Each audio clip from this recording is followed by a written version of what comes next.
안녕하세요. 토닥토닥 책임톡입니다. 남녀노소 무관하게 건강 다이어트에 대해서 많은 관심을 갖고 있는 실정입니다.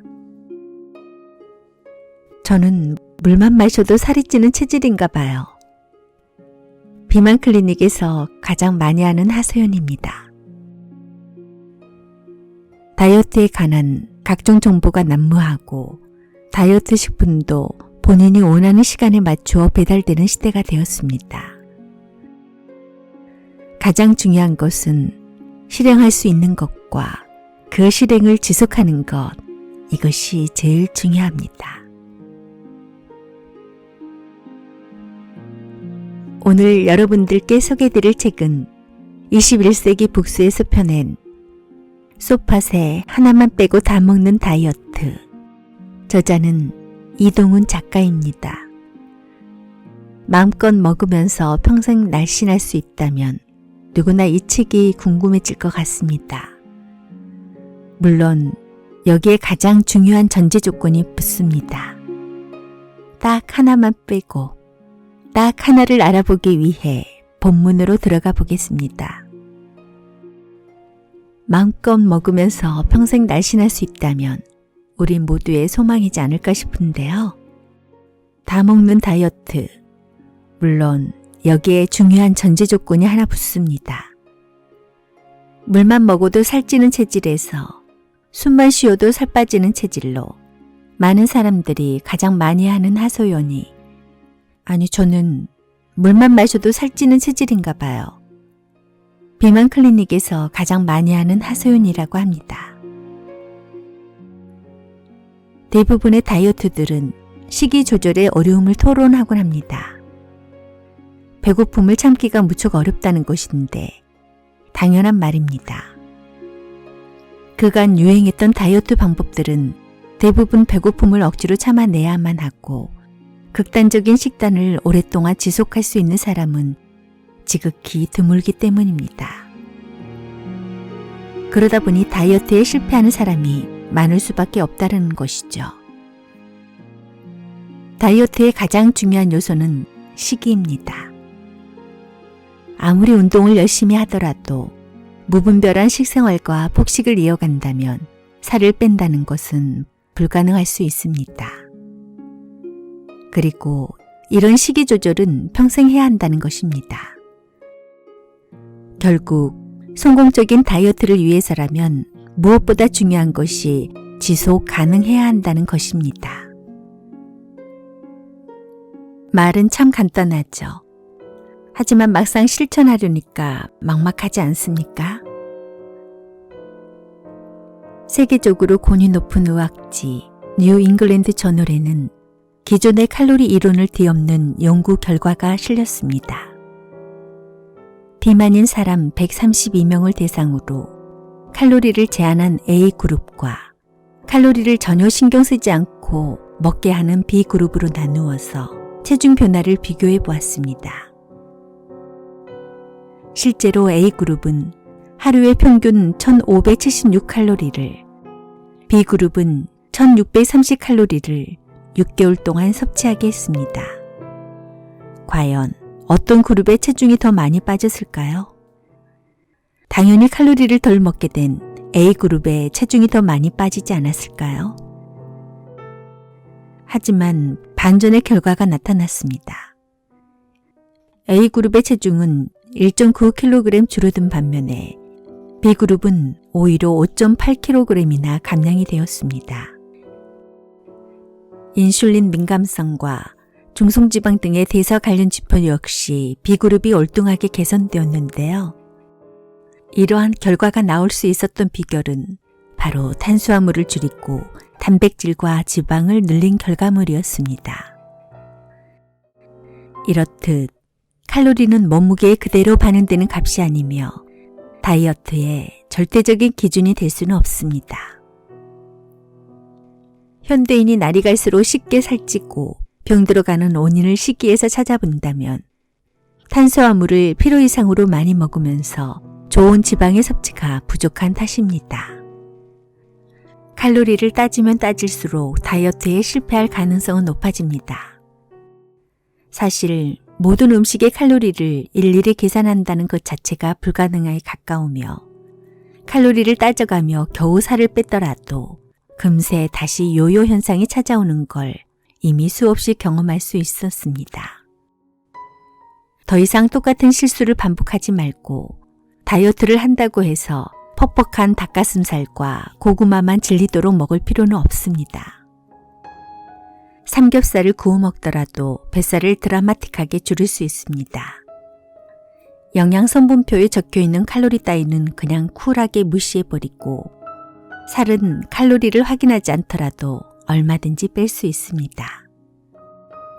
그럼 식단을 어떻게 구성해야 하며 어떤 식품들을 위주로 먹어야 할지 하나씩 알아보겠습니다. 저염식이나 무염식은 절대 금지. 먼저 설탕은 탄수화물에 속합니다. 탄수화물 중에서도 혈당을 급격히 높여서 살을 찌게 만들고 각종 대사질환을 유발하는 악당 같은 물질입니다. 세계보건기구도 설탕 섭취량이 전체 열량의 10%를 넘지 않도록 해야 하며 5% 이하로 줄이게 되면 건강상의 이익을 추가적으로 얻을 수 있다고 공고하고 있습니다. 반면에 소금은 탄수화물이 아니라 무기질에 속합니다. 무기질은 탄수화물과 달리 에너지원으로 이용될 수 없으며 아무리 많이 먹어도 절대로 살은 찌지 않습니다. 체내 생리 기능을 유지하는 데 없어서는 안 되는 존재이기에 소금은 필수적으로 섭취해야 합니다. 실제로 우리 몸속의 나트륨이 약 100g 정도 녹아 있는데 소금으로 환산해보면 250g에 해당되는 꽤 많은 양입니다. 몸속 나트륨이 충분하지 않게 되면 결핍 증상으로 인해 신체 기능의 정상적 작동이 어려워질 수 있습니다. 뒤통수 치는 다이어트 음식 5가지. 여러분은 뒤통수 치는 다이어트 음식을 알고 있습니까? 뒤통수 치는 다이어트 음식 5가지를 소개해 보겠습니다. 다이어트용 음식으로 알려져 있지만 실제로는 탄수화물 함량이 높아서 체중 감량에 오히려 방해되는 식품들이 있습니다. 식이요법을 나름대로 열심히 하고 있지만 이상하게 살이 잘 빠지지 않는다면 다음 식품들을 지나치게 많이 먹고 있는 건 아닌지 체크해 보시기 바랍니다. 첫 번째가 과일. 단맛이 나는 음식 중에서 다이어트에 좋은 건 없습니다. 건강식품으로도 알려진 과일도 예외가 아닌데요. 과일에는 몸에 유익한 영양소가 풍부하지만 반면에 포도당, 과당, 설탕 등의 당류가 많다는 단점이 있습니다. 다이어트 할 때에는 과일 대신 채소 위주로 먹는다면 더 효과적으로 체중을 감량할 수 있습니다. 다음으로는 선식, 즉 미숫가루를 말합니다. 탄수화물 덩어리인 곡물을 말려서 곱게 간 것으로 소화 흡수 속도가 빨라져서 혈당은 급격하게 상승하고 반면 포만감은 적어지기 때문에 체중 감량에 오히려 불리한 식품입니다. 다이어트에는 가급적이면 씹어서 먹을 수 있는 형태의 음식이 가장 좋고 끼니를 급하게 때워야 하는 상황이라면 선식보다는 차라리 단백질 보충제나 무첨과 두유를 먹는 게 더 낫습니다. 세 번째, 우유. 우유는 단백질과 칼슘이 풍부하지만 그보다는 탄수화물이 더 많은 식품입니다. 유당을 제대로 소화시키지 못하면 장내 염증까지 유발할 수 있고 유제품은 형태가 끈적끈적하고 단단할수록 탄수화물 함량이 적습니다. 실제로 우유, 요거트, 치즈, 버터 순으로 탄수화물이 적습니다. 게다가 발효 과정을 통해 유익한 영양물질이 추가적으로 늘어나기 때문에 요거트, 치즈, 발효버터는 다이어트에 오히려 권장되는 식품이기도 합니다. 시리얼. 시리얼 제품 중에서도 체중 관리용으로 마치 다이어트 식품처럼 판매되는 것들이 있습니다. 하지만 해당 시리얼은 같은 양의 밥과 비교하면 탄수화물이 2배나 더 많습니다. 우유에 말아먹기라도 하게 되면 우유 속 유당까지 흡수하는 꼴이니 다이어트와는 더욱 거리가 멀어집니다. 시리얼과 우유의 조합 대신 무첨과 요거트와 견과류를 섞어서 먹어봅니다. 시리얼이랑 맛과 식감은 비슷하면서도 탄수화물 섭취는 4분의 1로 줄이게 됐고 양질의 단백질과 지방을 섭취할 수 있는 훌륭한 아침 식사가 됩니다. 5번째, 에너지바. 사실 선식, 시리얼, 에너지바는 모두 같은 부류입니다. 이것들은 간편하게 끼니를 때울 수 있는 비상식품이지 다이어트 식품은 절대 아닙니다. 에너지바도 역시 탄수화물인 곡물 위주로 구성되어 있고 재료들을 단단하게 뭉치기 위해 올리고당, 조청 같은 끈적하고 달콤한 감미료가 첨가됩니다. 심지어 당류가 농축되어 있는 말린 과일을 포함한 경우도 많습니다. 다이어트에 좋은 고기는 따로 있습니다. 좋은 소고기인지 아닌지를 간단하게 판별할 수 있는 지표가 있습니다. 그것이 바로 마블링인데요. 근육 조직 사이사이에 끼어 있는 마블링은 마치 지방간처럼 비정상적인 형태의 지방입니다. 마블링은 옥수수 사료를 많이 먹을수록 더욱 풍부해집니다. 즉, 마블링은 소가 건강하지 못하다는 부정적인 징후입니다. 목초를 먹고 자란 소고기는 마블링이 거의 없고 붉은색 살코기 위주입니다. 지방 조직의 색깔도 마치 버터처럼 약간 누런빛을 띱니다. 그것은 바로 항산화 물질인 베타카로틴이 풍부하기 때문입니다. 따라서 마블링은 등급이나 맛에는 비례하지만 건강과 다이어트에는 반비례하는 지표가 됩니다. 마블링이 적고 등급이 낮은 상품이 오히려 좋은 고기일 가능성이 높습니다. 돼지, 닭, 오리는 목초뿐만 아니라 열매, 곡물, 벌레 등을 골고루 먹으면서 자라는 잡식 동물입니다. 그래서 먹이보다는 사육 환경을 우선적으로 따져봐야 하는데 안타깝게도 대다수의 돼지와 닭은 더럽고 비좁은 열악한 환경 속에서 자랍니다. 그렇다 보니 질병에 자주 노출돼서 항생제가 투여될 가능성이 아주 높습니다. 실제로 무항생제 인증을 받은 가축 중에서는 돼지는 고작 12%에 불과합니다. 항생제를 사용하지 않았다는 건 비교적 깨끗한 환경에서 사육됐다는 방증이기도 합니다. 그러므로 돼지, 닭, 오리고기를 구입한다면 무항생제 인증 마크를 확인해 보는 것이 좋고 동물복지나 유기농 인증까지 받았다면 국내산 중에서는 최상급의 고기에 해당합니다.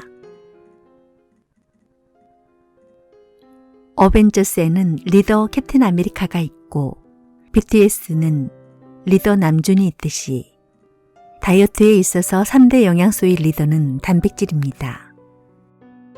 단백질은 다이어트 기간 동안 우리 몸이 새로운 시기에 적응하기까지 중심을 잡아주는 역할을 합니다. 그래서 저탄수화물이든 저지방이든 어떤 다이어트를 하든지 간에 단백질만큼은 반드시 챙겨 먹어야 합니다. 단백질을 먹어야 하는 진짜 이유는 근육이나 머리카락 때문이 아니고 그보다 더 중요한 건 다이어트의 성공률을 높인다는 점입니다. 잘 먹으면서 살 빼는 마법의 식단. 다음으로는 실전편입니다. 비결 첫 번째는 당질은 무슨 일이 있어도 줄여야 한다는 것입니다. 저탄수화물 다이어트의 핵심 전략은 아주 간단합니다. 속된 말로 한 놈만 죽도록 패는 것입니다. 그 한 놈이 바로 당질이며 오직 당질만 줄여도 살은 무조건 빠지게 돼 있습니다. 당질이 함유된 모든 음식을 주의해야 합니다. 설탕이 잔뜩 첨가된 디저트와 밀가루 음식은 물론이고 그동안 다이어트 식품으로 여겨왔던 고구마, 감자, 단호박, 콩, 오트밀, 현미밥, 과일까지도 양을 철저하게 제한해야 합니다. 아무리 고기라 할지라도 제육볶음, 불고기, 닭갈비처럼 달콤한 양념이 돼 있는 것 또한 피해야 합니다. 그렇다고 해서 당질을 아예 먹지 말라는 이야기는 아닙니다. 저탄수화물 다이어트를 하더라도 몸에 필요한 최소한의 당질은 먹어줘야 합니다. 분명히 말하지만 무탄수화물 다이어트가 아니라 저탄수화물 다이어트입니다. 당질을 줄이자는 것이지 금지하자는 것은 아닙니다. 비결 두 번째, 고기보다 풀을 더 많이 먹어라. 저탄수화물 다이어트라고 하면 단순히 고기를 마음껏 먹는 식이요법이라고 오해하는 경우가 많습니다. 한때 유행했었던 황제 다이어트처럼 말입니다. 물론 고기를 비교적 자유롭게 먹을 수 있는 건 맞습니다. 하지만 그 어떤 다이어트보다 채소를 더 많이 챙겨 먹어야 합니다. 비결 세 번째, 나쁜 지방을 좋은 지방으로 바꾸어라. 남녀노소가 좋아하는 장난감인 레고는 다양한 제품들이 있지만 분해해서 보면 똑같이 작고 네모난 블록일 뿐입니다. 마찬가지로 당질의 종류는 단당류, 이당류, 올리고당, 다당류로 다양한 것 같지만 소화 과정을 거쳐서 분해되고 나면 결국 똑같은 당일 뿐입니다. 설탕이든 과일이든 현미밥이든 당질이라면 모두 똑같은 물질로 체내에 흡수된다는 이야기입니다. 당질은 먹는 족족 모조리 흡수되며 체외로는 배출되지 않는다는 특징이 있습니다. 따라서 당질은 종류를 따지는 것보다 양을 조절하는 것이 무엇보다 중요합니다. 현미밥 한 공기를 먹느니 차라리 식빵 반쪽을 먹는 게 체중 감량에는 더 유리합니다. 단식 중 먹을 수 있는 음식 총정리. 단식의 뜻은 음식을 먹지 않는 것입니다. 그런데 단식 중에 먹을 수 있는 음식이라니 이 무슨 청개구리 같은 제목인가. 그런데 실제로 단식하는 도중에 음식을 먹더라도 굶는 단식과 유사한 효과를 누릴 수 있습니다. 듣던 중 반가운 소리겠지만 아무 음식이나 먹을 수 있는 것은 아닙니다. 단식의 궁극적인 목적은 인슐린의 분비를 억제하는 것이고 단식 중이라도 인슐린을 분비시키지 않는 음식을 먹으면 큰 방해가 되지 않습니다. 오히려 허기를 달래줌으로써 단식의 성공률을 높일 수 있다는 이점이 있습니다. 단, 허용되는 음식의 종류는 어떤 목적으로 단식을 하느냐에 따라 달라집니다. 단식의 효과를 100% 보려면 물만 마시는 것이 맞습니다. 물은 단식과 상관없이 생존에 필수적인 물질이기 때문에 단식 중에도 반드시 충분히 섭취해야 합니다. 물 대신 탄산수를 마셔도 좋습니다. 탄산수는 약간의 포만감을 주기도 하고 무기질이 함유되어 있다는 장점이 있습니다. 다만 위장 장애를 악화시키거나 치아 건강을 해칠 수 있기 때문에 과도한 섭취는 금물입니다. 장기적인 단식 방법에 대해서는 궁금하신 분은 책을 한번 사보는 것도 좋을 것 같습니다. 다음으로는 살 빠지는 7가지 간식. 평소에 빵, 과자, 떡을 간식으로 즐겨 먹었다면 간식의 종류만 바꿔도 살은 무조건 빠지게 되어 있습니다.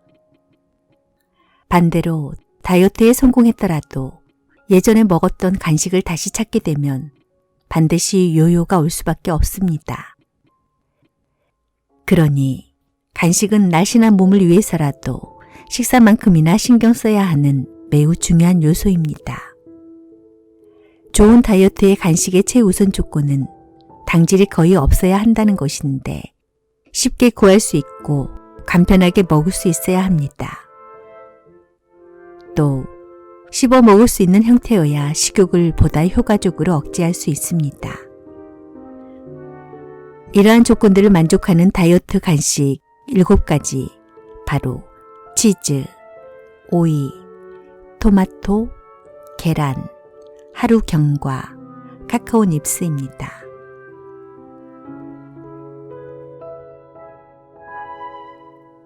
책 속에는 여기까지입니다. 저처럼 빵 좋아하고 떡 좋아하고 군것질 좋아하는 사람이라면 건강을 위해서 꼭 한 번쯤은 읽어봐야 하지 않나 싶습니다. 여러분, 가장 중요한 것은 건강이라고 하죠. 오늘도 건강하시고 행복하세요. 지금까지 토닥토닥 책앤톡이었습니다. 고맙습니다.